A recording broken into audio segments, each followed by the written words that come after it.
Here. Supervisor Heidi. Thank All you. present. Pledge of Allegiance tonight will be Trustee Kermy. I pledge allegiance to the flag of the United States of America and to the republic for which it stands, one nation, under God, indivisible, with liberty and justice for all. Thank you. Item C is approval of the agenda. Mr. Supervisor. Mr. Clerk. I move for the approval of the special meeting for Tuesday, November 16, 2021. Motion made by Clerk Vorba. Is there a second? Second by Trustee Dorshevitz. Any comments or questions? Hearing none. All those in favor signify by saying aye. Aye. Okay. Item E is public comment limited to 3 minutes. Item I'm D. sorry, where are we now? Item D. Item D. I thought we were moving along too fast here. Approval of the consent agenda. Comments or questions? Mr. Supervisor. Mr. Clerk. I move for the approval of the consent agenda for the special meeting Tuesday, November 16, 2021. Okay, motion's made by Clerk Vorba. Is there a second? Second. Second by Trustee Dorshevitz. Is there any comments and questions?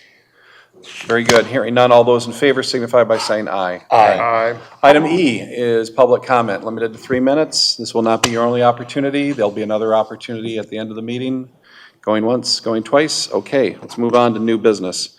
Item F1 is selection of a firm for township auditing services. We had interviews last Tuesday from 3 firms. The 3 firms were UHY, Raymond, and Yo and Yo. What we're going to do tonight is I'd like to start by asking our finance director, Ginger Moriarty, what her thoughts and preferences might be, as Ginger is the person who's going to be working with the auditors on a near daily basis in the next few weeks. And I think it's important from my perspective that she recommend a firm that she's comfortable working with. If you want to embellish on your thoughts on your rationale, feel free, obviously. And then what I'll do is, I think what we can do is kind of go around, starting with Bob, coming around to Chuck, and then Audrey as well, to just see if there are any feelings or thoughts on who you might recommend, or if you would like to go with Ginger's recommendation. So Ginger, the floor is yours. Okay, so what I tried to do is, based on the presentations provided by the auditors as well as the response to the RFP, do a side-by-side comparison of all 3 audit firms. One of the things that I compared was the number of governmental clients that each of the firms have. So based on the experience with governmental entities outside of their list of not-for-profit entities, but specifically counties, cities, townships, and villages, the firm EO shows that they have 150 governmental clients and over 100 clients as it relates to experience with CFA reporting.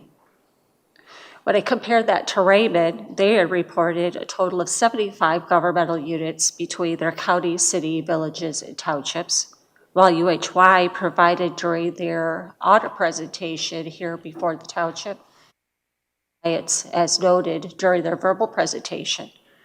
In the response that they provided, they listed a total of 54 clients within their response. So I'm assuming there must be more than what was provided in the actual RFP. I also looked at the structure of their audit team. EO is providing us 2 principals to be assigned for our engagement, as well as a manager, a senior auditor, or the in-charge, as well as 2 audit staff members. They were very specific in the team that they outlined in the amount of duration that it would take in order to complete the audit services. Raymond, on the other hand, they provided also 2 principals. They provided a manager, but as requested in the RFP for resumes or CVs to be included, they neglected to provide us with the name of the manager or the senior accountant that would be provided, which would be the person that would be the in-charge during our audit, as well as not really outlining the number of auditors that would be on site during the actual audit. UHY provided 1 principal to be assigned during the audit, a manager, also provided 4 principals that would be available for rotation, while the other two firms didn't provide the exact names or the CVs that listed the principals, they did provide that they had 26 and 20 principals respectively available for rotation. UHY also provided a manager and a senior accountant, but was unclear also on the number of audit members that would be available on the actual audit. Our engagement is typically when we have the on-site inspection, which is typically a week and a half to 2 weeks during my experience during audit. So the number of members that are typically on-site is usually the senior accountant or the in-charge, and then the accounting consultants. The level of their experience and the number of members that are on board at that time usually help us to understand how the workflow will go during the audit process. The other thing that I compared, because each of the teams, and I was only looking for differences between the firms, was that YEO offered a Lean Six Sigma-based structured audit process. Raymond outlined a 9 significant audit target area with a 4-phase process. And UHY also outlined a risk-based approach with a 4-phase process. So UHY and Raymond provided something that was quite similar, but was more targeted and looked like that they would be completed within our outline, with UHY seeming to delve a little bit more in depth with internal controls. YEO also provided information based on platforms to keep us updated on GAAP and GASB, which is significantly important when it comes to implementation for new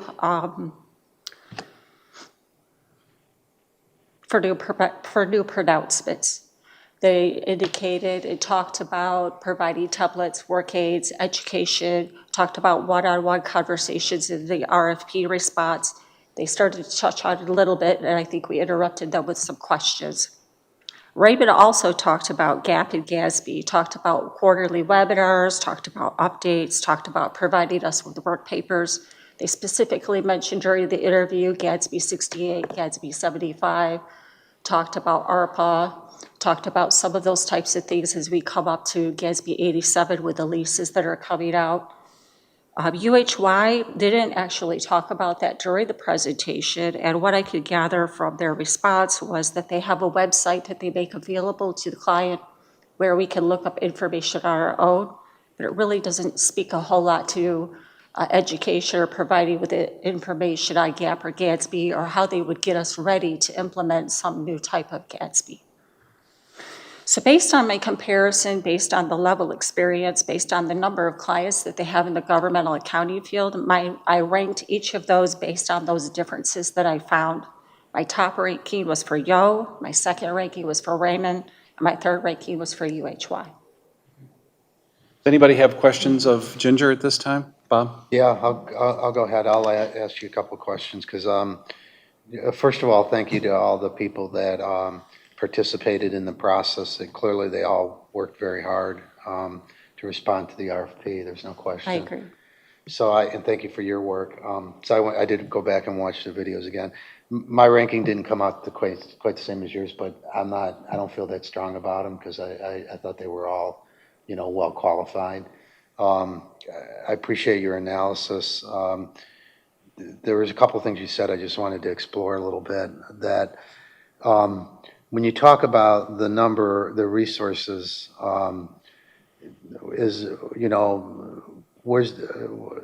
do you emphasize the firm over the people? Because the people come and go. So was it because they had specific roles? You said that EO and UO had 2 principals and 2 audit staff for the duration. So was it because of the number of people that you thought that was stronger, or the? Yeah, the audit team that they structure, I'm looking for how organized the audit team's going to be that's going to be on site. That will determine the duration of the audit and how quickly the audit goes. If the audit's going to be organized or chaotic, the level of experience that the audit team has, if the senior auditor or the auditing consultants that we're working with and how they structure the audit. For example, my first year here, they had a senior accountant in charge, and then they had 2 audit consultants under that person. The senior auditor was the person that was in charge and was organized. They led the accountant. They came in and they would test a particular area. They would work directly with our office. They would then delegate the work to their accounting consultants. Yeah, They so would it's test that, an area it's and that move role on. because it's a senior level person. Senior level person with experience. The audit actually lasted about a week and a half. It was very organized. The Good. second year I was here, for example, we had a different senior accountant. The senior accountant ended up becoming ill. They had a couple of accounting consultants on the audit. The audit lasted almost 3 weeks, and then even after the audit was done, they were still following with questions after the fact. They were all over the area. They were testing an area. We thought they were done. A week could go by, and all of a sudden they were back testing the same area. They were asking for information, and we would give them the information to find out they didn't even know what they were asking for. So it was kind of a little bit unorganized or chaotic during the second time I went through the process. Okay, cool. So the part about the leases, I wasn't following what the significance of that to the township was, because where do we have leases? We have a significant number of leases with Dell for computer leases. Oh, We capital have, equipment co- leases. I was also thinking copier property. I leases. was thinking real property, okay. And we also just engaged in a lease with Hilltop for our golf carts. Okay, capital equipment, all right. And then why do you think that a Lean Six Sigma process is better? I mean, I know what that is, but I don't really know anything about it. It was, again, structuring the way that the audit process would occur. It appeared, based on the way the structure was set up, that the audit would be able to be completed in the duration of which we have set. So I'm looking for the audit to be done in a week and a half at most, to 2 weeks. I'm not looking for the audit to carry on for 2 to 3 weeks or more. Okay, I'm good, thank Okay, you. thank you. John, any comments, questions at this time? You want to pass for now? That's fine. No, I have two.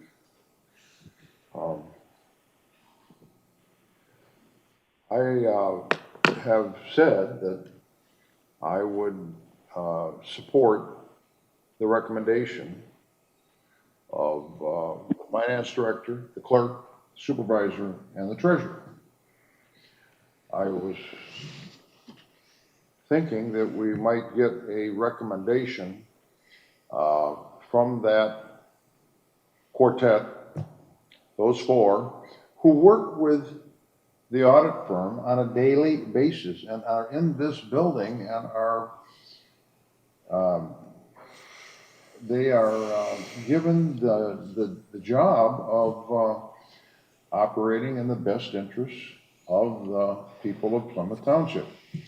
So I'm gonna sit back and still wait for that.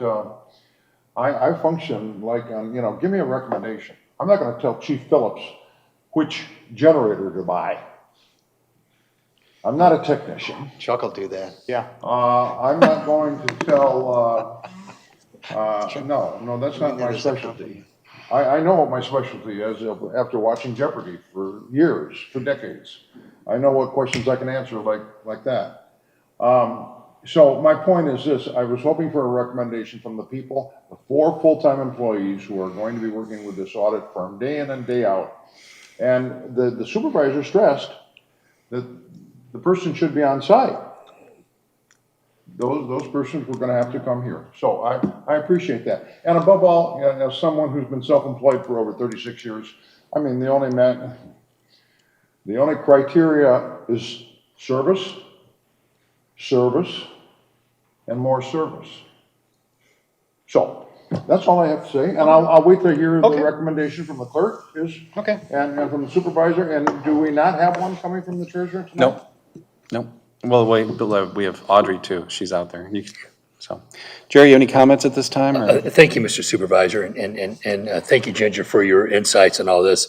One thing I noticed that all of the firms were really well qualified, I think. And at the end of the day, I would be happy with any of them because I thought they all were well qualified when I went through all of their data. At the end of the day, Ginger is our finance director, and she works closely with me and the supervisor and the treasurer. And I would certainly lean more toward her recommendation than probably anything. But clearly, everyone's presentation was, I thought, very professional. Okay. Trustee Monahan, can you hear me? I can. You have any thoughts or comments or questions for Ginger? I do. I do. First of all, I want to thank everyone that appeared last week. And just to echo what John and Jerry had said, all presentations were very, very above board, very professional, and, very qualified. But I do take seriously the role of Ginger because she's the one that has to work with this particular entity. So, Ginger, what of all the factors that you had indicated were important to you, what is the one most important factor that distinguishes YEO and YEO above the other two? I would have to say it's the number of governmental clients, so the number of the experience that the firm brings. And that level of experience will help you get your audit completed less chaotic and on time, Correct. if I'm hearing what you're saying. Okay. It sounds like you have done a lot of research onto all three of these entities, and I appreciate that. You've done your homework, and I'm actually, I'm with John deferring to you and to Jerry because you are the ones that have to work with these entities. But it sounds like what you have put a lot of time and effort into really distinguishing between the wonderful candidates we had here last weekend to determine what would best suit the needs of not only your office, but those of the township residents as well. So thank you for that. Thank you. Trustee Kermy. Is your mic on? Yeah. So I echo the accolades that everybody gave, and my ranking is exactly as Ginger's, Yo and Yo, Raymond, and UHI. Of course, they can all do the job. We're going to be probably a bigger fish for Yo and Yo, so we may get much more attention. And the board is the client. I realize that they need to work with Ginger, but we are the boss when it comes to an audit, the township board. So that wasn't necessarily one of my criteria. It was, but the ranking, Ginger, we agree. All right. Actually, their largest fish is the city of Ann Arbor. Yo and Yo's? Yeah. That's a complex fish. Yeah. All set? Yes. So my comments are very similar. I do weigh very heavily to Ginger's judgment, primarily because these are the folks who she's going to have to be working with for the next couple of years. And all these firms are obviously very well qualified. They all have certain strengths and weaknesses, though, and I don't necessarily want to get into the weaknesses. I think one of the strengths of UHY, I felt like they had a lot of depth. I think they had a deeper bench maybe than Yo and Yo might have, and they were the cheapest, the least expensive, I should say. As far as Yo and Yo goes, I will also yield to Ginger's recommendation with a caveat that the couple of the things that concern me with them is that they are based in Auburn Hills, and the woman who was apparently the lead partner who presented to us lives in the city of Alma, Michigan, which is considerably far away. So I hope that we're going to be seeing more FaceTime, more in-office time, and we gotta get away from remote and Zoom and phone calls and all of that. This is a tactile business that we're in, and I want to see that back room full of computers and papers and boxes and stuff, and people working hard, and not calling you every day or Zooming with you and spending 20 minutes on a question that normally would take 2 minutes, So I'm looking out for you on that one. So just be aware that was my biggest concern about the Yo and Yo firm. I have worked with them in the past. When I was on the Metro Parks Authority, they were the auditors, and I found them to be very professional and very thorough. So I have had some experience with them. But again, all three firms are extremely well qualified, and really we're talking about a few minor differences here. So with that being said, I will entertain a motion. Now, remember that tonight, in order to get the firm on the ground running, we have asked all three firms to submit either their contract or their engagement letter or letter of understanding.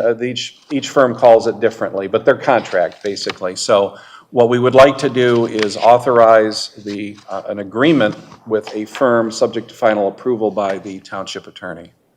This would enable the firm to begin as soon as possible. Mr. Supervisor. Mr. Clerk. Do you actually think they're going to begin before the Christmas holiday? I believe we would want to start initial setup with a PBC list, probably get them copies of our financial report from last year, some of our audit work papers, so that they have a beginning or a starting point. Mr. Clerk, you were making a motion? Yes.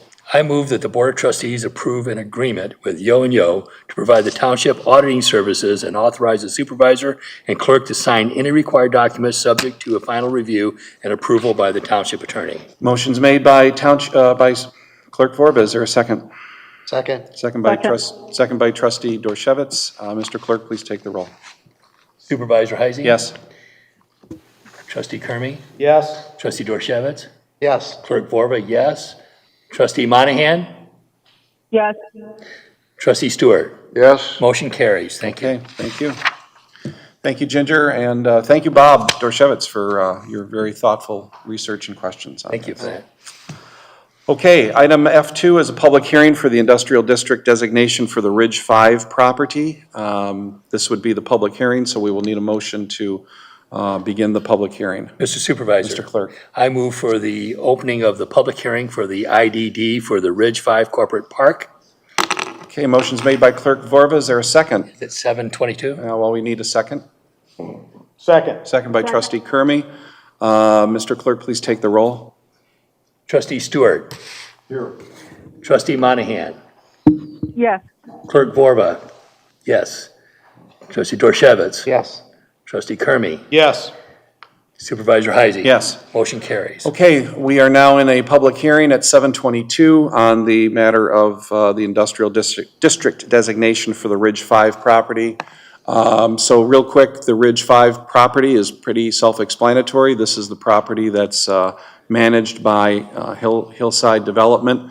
This is the former parcel that was at one point under the control of Plymouth Township. We were sued, and it's a long story, but now it's out from under us, and it's Hillside's property.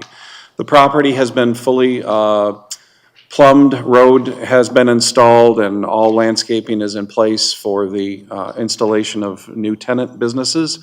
We have at least one that is going to come before us in December, and we may have another one in the early part of next year. So the creation of the IDD will incentivize future development at the site. It does have the support of Hillside Development, and we could, if requested, provide a 50% 6-year real property tax abatement on a new construction project in the Ridge 5 development area. The MITC Brownfield Authority, their policy is that we can allow for tax abatements, but they have to be for a 6-year period and not the maximum 12-year period. So this, We're locked into that 6-year by doing this tonight? no, I mean, we can go up to 6 years. We're No, not but locked in. We can't go to 12? It would violate the policy of the MITC. The objective of the MITC is to offer some tax incentive, but not to penalize because that's money that the authority loses. And that's tax increment revenue that the authority would lose over time that needs to be reinvested into the infrastructure and other operations of the authority. That's a big departure from the last 25 years of tax abatements here. We were at 12. In the township. Oh, absolutely, yeah. And 12 is the maximum that you can do. By Act 198 also, right? Yes. I can tell you that Northville Township right now, their policy, overall, township-wide policy is no tax abatements. Wait. Supervisor Abel and the Northfield Township Board are not granting any tax abatements? They have not granted any since they took office. It was the policy of the former supervisor, and I think that's the current policy as well. Also, they haven't done it So in it's your several years. recommendation tonight that you would like us to consider this motion, the proposed motion? Yes. Well, yeah, because we would, in order to grant any in order to consider or grant any tax abatements in the future, you still have to create an industrial development district. Whether you do it or not, the district has to be created first in order for there to be an IFT later. The argument needs to be made that tax abatements get you in the game. And I voted for every tax abatement as a trustee from 1988 to 1992. Okay. As a sitting trustee during that time. I'd be glad to offer the motion. Is there any other discussion? There's no motion, this is No, just this the is a hearing. public hearing. So are there any other discussion among the board members? Anybody in the public on this item? We close. Okay, then I'll need a motion to close the public hearing at 7:26. Mr. Supervisor? Mr. Clerk? I move for the closing of the hearing for the IDD for the Ridge 5 Corporate Park. Motion's made by Clerk Vorva. Is there a second? Second. Second by Second. Trustee Monahan. We'll give that one to you, Audrey. And I will need a roll call on this. To go out of the, to End of the cancel- closed session. To end the public hearing public at hearing. 7:26. Trustee Dorchevitz? Yeah. Trustee Stewart? Yes. Trustee Monahan? Yes. Trustee Kermy? Yes. Clerk Vorba, yes. Supervisor Heisel? Yes. Motion carries. Okay, now item F3 is the creation of the Industrial Development District. We just talked about that. Assuming there's no other questions, I'll entertain a motion. Mr. Supervisor? Mr. Clerk? What? Go ahead. I know you've been saying that a lot of these big developments are attracting warehouse operations. I would discourage that because, number one, their jobs tend to be entry-level, non-aspirational, low pay, plus you have a lot of traffic with truck. So it's kind of not in the spirit of high tech. So I'd like to encourage less warehouse because warehouse is kind of a vanilla industry. That's, Okay. Mr. Supervisor? Mr. Clerk? I move for the approval of Resolution 2021-11-16-75, formally creating Industrial Development District pursuant to the provisions of Public Act 198 of 1974 as amended for the site described therein, commonly referred to as the Ridge 5 Development Project. Motion is made Second. by Clerk Vorba, seconded by Trustee Kermy. Mr. Clerk, please take the roll. Supervisor Heisey? Yes. Clerk Vorba, yes. Trustee Kermy? yes. Trustee Monahan? Yes. Trustee Stewart? Yes. Trustee Dorchevitz? Yes. Motion carries. Very good, thank you. Next up is item F4, renewal of a 3-year contract with Mayflower Towing. Police Lieutenant Dan Kudra is here tonight. We've heard a lot of bad stuff about towing contracts and some of our neighboring communities like Detroit and some others downriver and stuff. That kind of stuff doesn't happen here, I trust, right? No, not here, sir. Thank you very much for allowing me to bring this before the board today.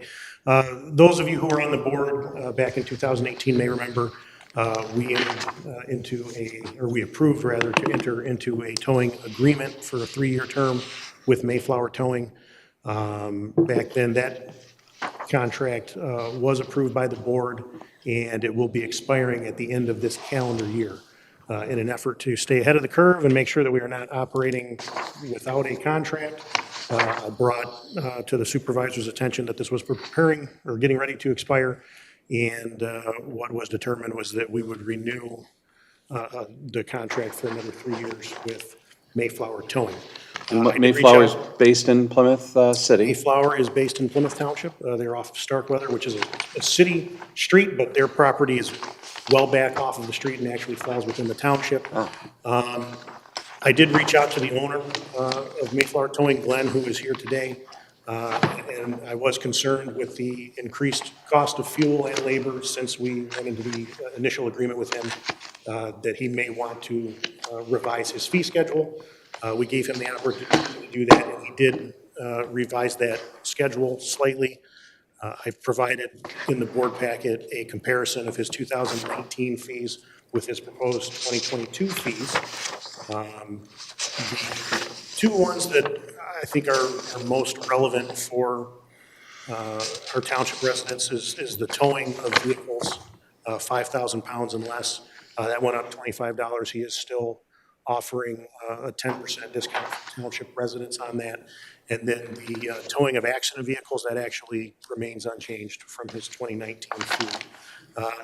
One other minor change in the contract, on page 27, under invoices and fees, we had to remove some language. Back in 2018, we had language in there that he was to collect a $10 administrative fee on behalf of the township for our labor and time, if you will, to process all of the impounds and whatnot. However, in July of 2020, the state of Michigan passed some new legislation that prohibits us from collecting fees from the towing company. So that was just removed. So there are only 2 changes to the contract. And I'm happy to answer any questions if they are relevant to what type of equipment Glenn has or how many trucks. I don't have the answer, but Glenn is here. That's okay. My question is, how many times in a normal month do we use the towing service? I couldn't tell you. It's quite a bit, I think. That's a good thing. We should have that kind of data for the life of the contract, how many tows happened. Yeah, I'm sure we have the data. I don't have it in front of me, but I can seek that data out. If you can get that for us, I don't know if this is something that we're doing twice a week, once a month, I don't know. So it'd be kind of good to know that. Yeah, it'd be good to know how much income is being generated for the vendor. Yeah. And how much of the administration fee did we get Well, before the law got changed? We can't. Well, yeah. We don't I mean, know. you can extrapolate based on the numbers, but, Yeah, the accounting office would have that. yeah, we would. I think it's a fairly substantial hike. It's a almost 50% hike. So if fuel prices go down, does that mean that the prices will go back down? Well, I would say that the contract probably would lock in the fees. Yes. Four corners. You know, Well, I have a big concern about that. It's a 33% increase from $75 to $100. Right. 50%. We're like baking in inflation, and the things that don't have any labor or fuel went up also, the storage, from $15 to $20. So usually, when you have a contract I realize the township is not paying these fees, but when you have a contract, and you offer the ability to renew it, and you get these kinds of increases, then you market test it and quote somebody else to see where you're at. These are big numbers, 33%. Gas prices have, Well, the price of diesel fuel has not gone up 33%. Well, it might have. I would question that. What about labor? Labor, Labor's gone up. but you'd have to do some justification. You just don't get the, Well, I mean, that goes to Kurt's question. Are we talking 1 a month or 1,000 a month? well, What's the owner's the here, he revenue can tell stream? us. Glenn, is it Glenn or Len? He doesn't know? he doesn't hear very well. Oh. Hard to hear it. All right, well, can you come up here? Can you come forward up here? Over to the, Jerry, just tell him verbally right now what we're looking for. Yeah. How often do we use the service? Yeah, I don't how often recognize do his we name. use your service in my a meeting. month? Just an estimate. I would say at least once a day, but most of the time, I'd say 30 times a month, A lot. I'm guessing. For Would what? you please kindly identify yourself for the record? Pardon? Would you please kindly can't say hear your you. name for the record? Just state your name, your full name. Ben Gayman. Okay. I want to thank you for coming, and I also want to thank you for being present in the community. All right, and active. John, this is my meeting, okay? Seriously, enough. We're trying to get, we're not here to. Don't be rude. No, you're out of order. No, you're being rude You're out of order, okay? to a resident here. You're out of order, okay? Well. Thank you. You can Well, what, be seated. what does starting mean? I don't know. What, on the chart here? Do we know what starting means? So Under I column believe- comments? I believe that there are, additional charges that they might have to. Oh, okay, so add. that's, So for instance, they have an hourly rate if you have just a calamity of a car wreck that they have to take some extra measures to hook the vehicle up.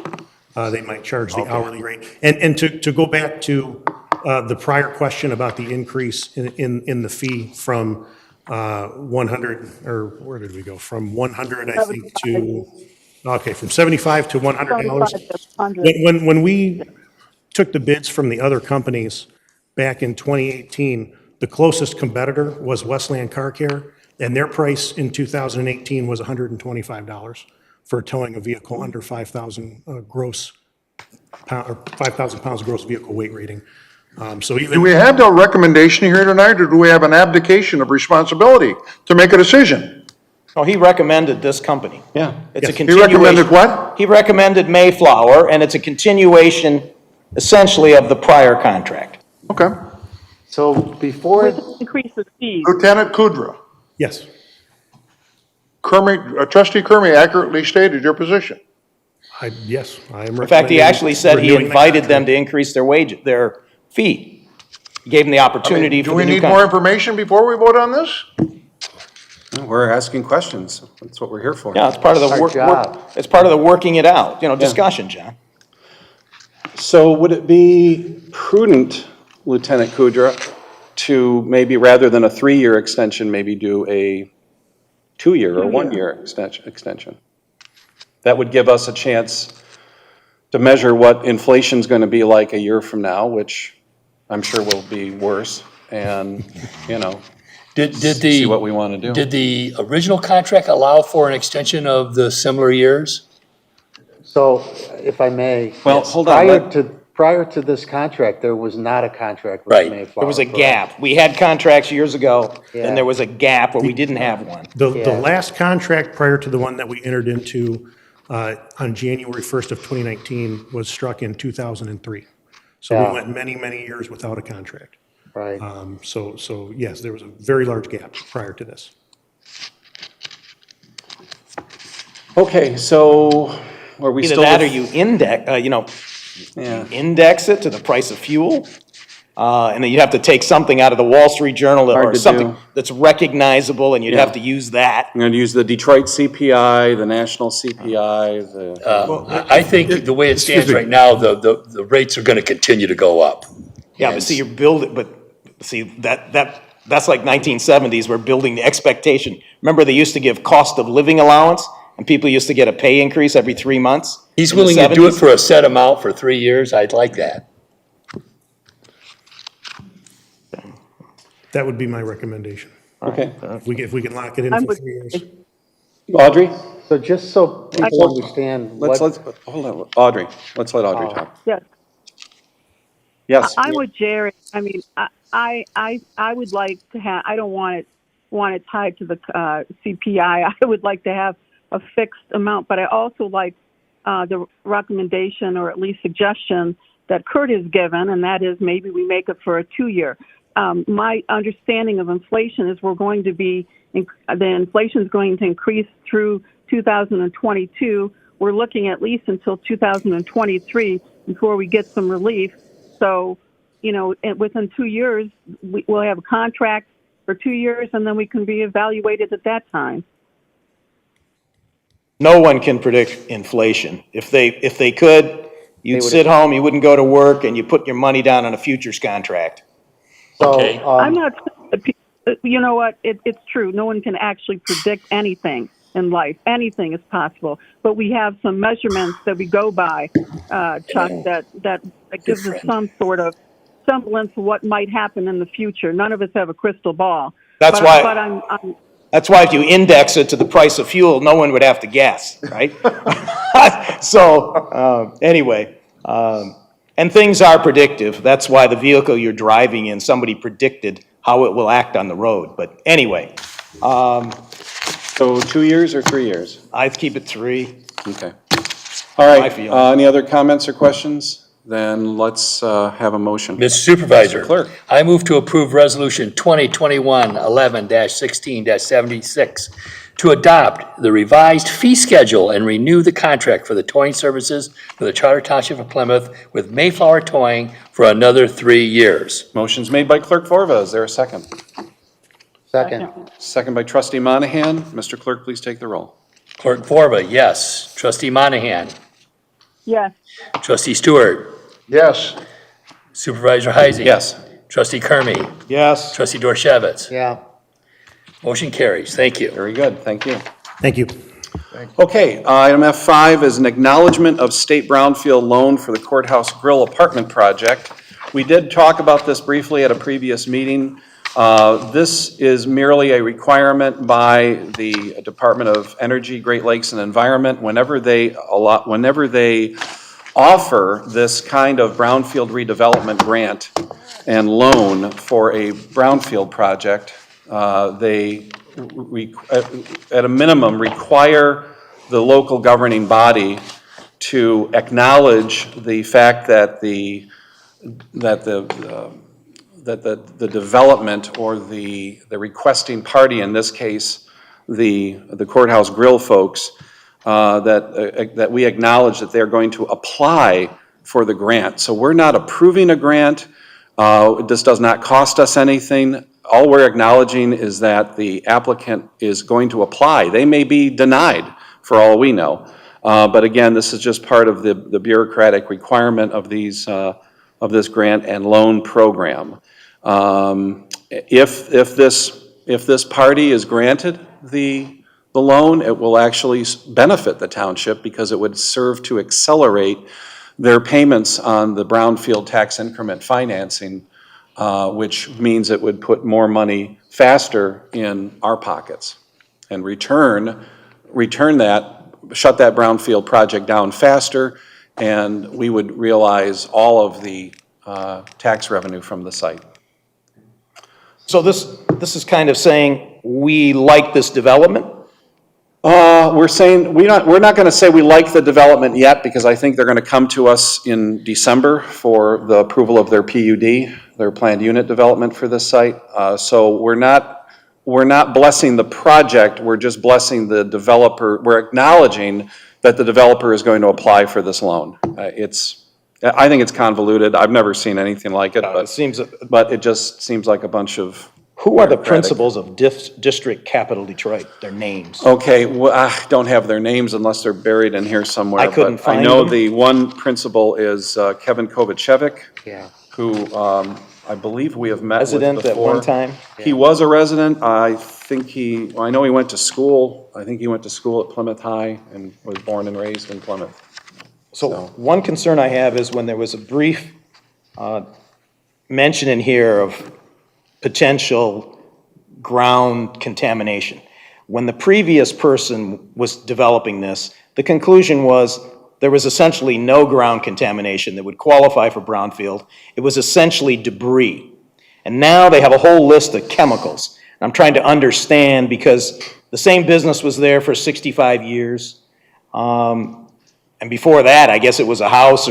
So somebody used some fill, and that's what caused this. So it almost seemed like this is a stretch to get an interest-free or low-interest loan because we were giving pushback on the brownfield designation on the previous person because there was no good data. So can you shed some light on what's going on? How all of a sudden did they get all of this chemical contamination? Well, it is a different developer. I believe they've employed different processes to examine the soil conditions at the site. So I think it's a combination of both things, the way it's been explained to me. It's fill, it's debris from various road projects over the years as Plymouth Road has been expanded and paved and repaved, sewer, curb and gutter, et cetera.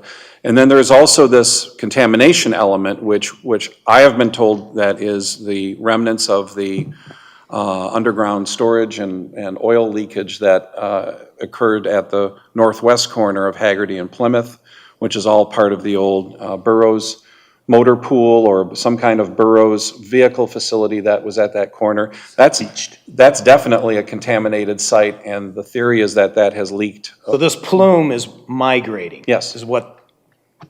Yes, southward towards, it's kind of following the gravity through. It's following the slope to the river. Exactly. With the cemetery? No, it's east of the cemetery is where most of this action would be. Yep. But, okay, well, I think if they fix this, it'll continue to be contaminated if it's really the plume from across the road. Again, I'm not a civil engineer, but there may be some buffers or other standards that can be employed to mitigate that. a remediation, right? Yep. No, but the source is across the road, and unless you fix the source, it'll continue to contaminate the site. That corner is also for sale, and if it was ever sold, that we'd be happy to make that a brownfield site as well.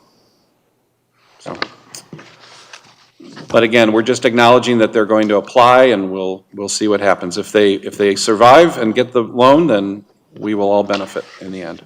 All right. So I need a motion. Since this is planning commission, I'll make the motion. Okay, so trustee Dorshevitz will make the motion. Is there a second? Let him make the Second. motion.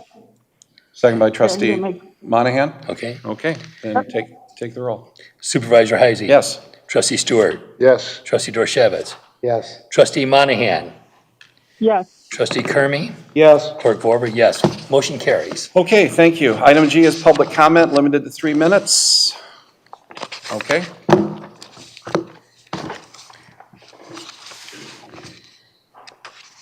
Hello, my name is Stephen Birmingham. I'm a resident of the Plymouth Township. I live in Lake Point neighborhood.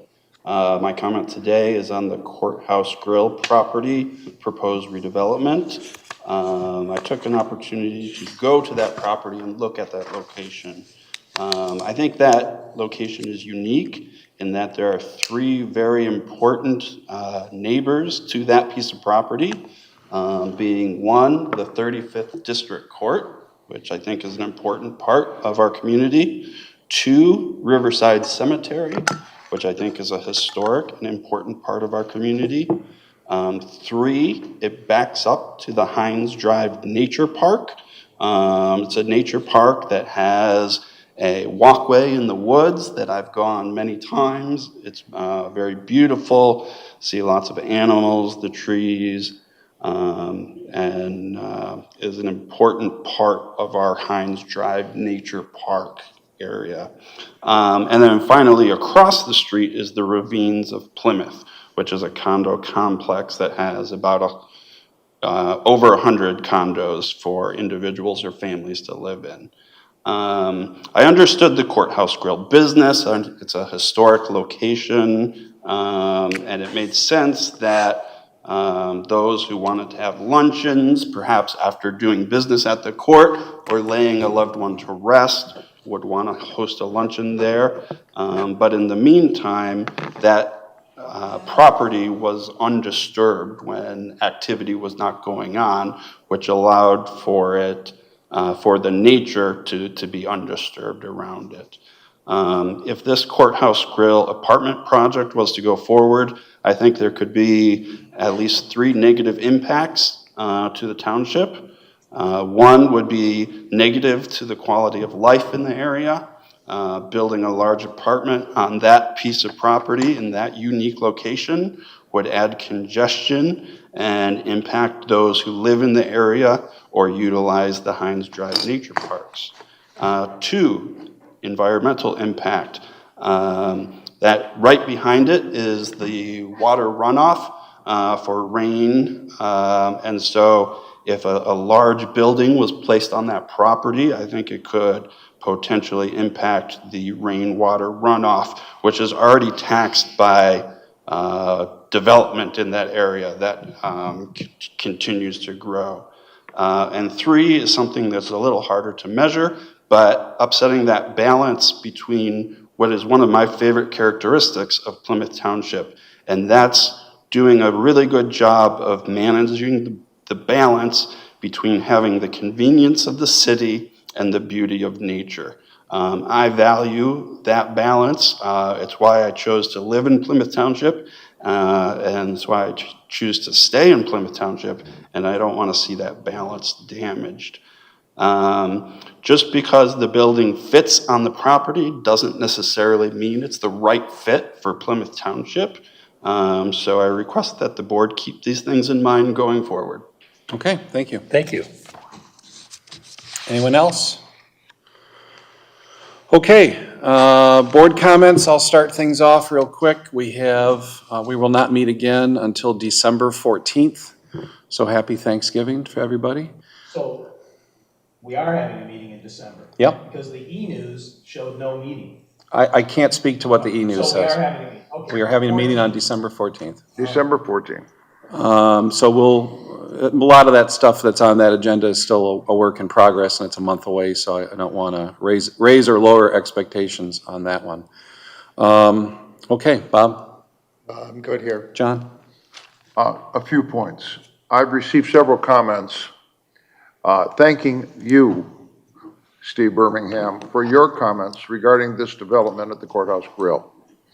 The Planning Commission, I've heard the supervisor extend his sympathy. I mean, they got a huge job with several projects going, whether it's Elks or whether it's Courthouse Grill, but they're going to have to do a lot, and they are. They're doing a lot of hard work. I want to make a couple of other comments here. There's going to have to be an environmental audit. I thought it was an established fact that there were USTs there, underground storage tanks. I thought it was an established fact that there was some contamination. So merely allowing somebody to apply for a brownfield is perfunctory in my mind. So we all voted for it tonight. So we're a long way from establishing something, in my mind, in my opinion, only, we're a long way from establishing something at that site. So onward and forward. Okay. Jerry? I have nothing, thank you. Audrey? I have nothing, thank you. Okay, Chuck? I have 3 items. One is the Green Meadows gentrification rebuilding. Person came here asking about grades and enforcement. I'd like something in writing or something from the building official to find out what we're doing to address it, because the building is continuing and accelerating. We want to make sure that we're not creating flooding problems for residents who are deciding to remain in their homes and not sell a flat piece of land. And when you raise a new house 4 feet out of the ground, you do have issues with grading. So I'd like some discussion on that. Could you put that in the form of an email? Yeah. And send that to me and Ken and Laura Haw as well, because we work better if we can read it and ponder it. Probably enforcement. Yeah. You know, we have some problems in there with people have filled in the ditches also. We need to be Oh, I working know. with the county on that. Right. Because that's exacerbating the water situation when you build a new house. It may have worked okay without a ditch with the old grade, but now you got a new house that's 4 feet higher. Yeah. And the ditch is gone. Well, I think in some cases, the residents actually fill in the do that ditches because they don't see, they don't understand the purpose. But So, the county may have to help us with that. I've asked a couple of times, ransomware debrief, what we're doing to bulletproof or harden our yeah. grid here. If somebody wants to call me and talk about it, or I think what we could do is set up a meeting with Bob Jenks and Bob Dorshevitz and yourself, Chuck, and Okay. do that here. I I just don't want to exceed Yeah, we don't wanna the announce Open what we're Meetings doing. Act or anything. But it's accelerating in the Yep. in the It world is. right now. People are really getting whacked. They really are. And we can't afford to get whacked because we're a small, lean operation. Can't pay ransom anyway. We don't have the money. You can't use public money to pay these ransoms anymore. Then that's even worse if we be shut down. Yeah. And then I'd like some output on, or input on how the Gulfview Park dog trial worked. It was a mistrial. Did we have complaints? Did our I- employees chase people away? What happened? Well, I'll try to find out. I don't think we got a whole lot of interest, but, But people still can use dogs there, or it's restricted? well, the policy expired on September 1st. Right. Yeah. So, well, that's a good topic for our goals discussion down the road in January. Okay, all set? All right, I move, it is 7:54. I move that a closed session be called for the purpose of an attorney consultation on specific pending litigation, Lockhouse versus Plymouth Township, and settlement strategy in accordance with the Michigan Open Meetings Act, Section 8E, MCL 15.268, Section 8. Is there a second? Second. Second by Clerk Vorva. Mr. Clerk, please take the roll. Supervisor Heisey. Yes.